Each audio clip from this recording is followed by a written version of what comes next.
ऐसा है तो ऐसा ही सही। बटकरा में आवाम का अनोखा एहतजाज सामने आया है। खंडरात में तब्दील सड़क में धान की फसल काट कर दी है, जबकि मकामी शहरी इससे कबल भी सड़क पर हल चला चुके हैं, मगर इंतजामिया के कान पर जूं तक नहीं रही है। जबकि लोगों का कहना है कि सी पैक पर काम करने वाले ट्रक्स और डंपर्स ने सड़क को खस्ता हाल बना दिया और सड़क की तामीर शुरू नहीं की गई तो शाहराह रेशम पर जाकर एहतजाज भी करेंगे। इसी हवाले से मजीद तफसीलात बताने के लिए बटकराम से हमारे साथ हमारे नुमाइंदे शेराज अहमद शेराजी मौजूद हैं। शेराज, आगाह कीजिएगा, क्या कहना है आवाम का वहाँ?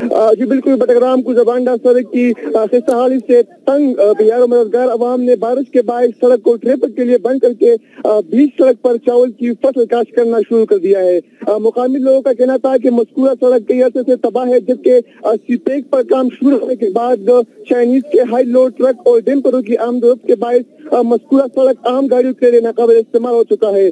बारिश के दौरान सड़क कैद का मंजर पेश करता है, जबकि आम दिनों में दूर के 22 किलोमीटर तक कोई चीज भी दिखाई नहीं देती। उन्होंने आला हुकाम से मुतालबा किया है कि वो फौरी तौर पर मज़कूरा सड़क की खस्ताहाली का नोटिस लेकर सड़क की मरम्मत के अहकाम जारी करे। बसूद दीगर वो मेश आयशम पर एहतजाजी मुजाहरे पर मजबूर हो जाएंगे। जी ठीक है, बहुत शुक्रिया शेराज, आप हमें तमाम तर तफसीलात से आगाह कर रहे थे।